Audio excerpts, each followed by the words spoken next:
Hello guys, আসসালামু আলাইকুম। Single life একলা জীবন ইউটিউব চ্যানেল আপনাদের সবাইকে স্বাগতম। থাম্বনেল দেখে বুঝছেন বিষয়টা কি, ঘাসের কাটিংয়ের সয়লাব। আসলে কথাটি সত্য। দেখুন, রাস্তার পাশে গ্রামের মাঝে এক ভ্যান ঘাসের কাটিং থেকে, সেটা আমার নানু বাড়ির সামনে। আমার এক দোস্তের ভোর থেকে তার বাবা ঘাসের কাটিং কেটে এনেছে। দেখেন, প্রচুর পরিমাণ ঘাসের কাটিং। এগুলো আমি দেখেছি অনলাইনে বেচা কিনা হয়, তবে আমাদের এখানে এগুলোকে জাল দেওয়া হয়, মানে পাটকাঠির পরিবর্তে এগুলো দিয়ে জাল দেওয়া হয়। একদম রাস্তার পাশে এরকম করে রাখা আছে, প্রায় প্রতি বাড়ির সামনেই এরকম।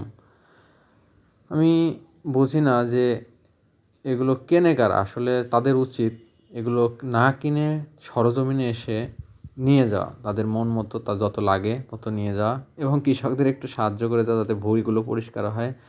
সুন্দর করে কেটে নিয়ে গেলে তাদের উপকার হবে এবং মালিক পক্ষের উপকার হবে। দেখুন কী পরিমাণে আছে।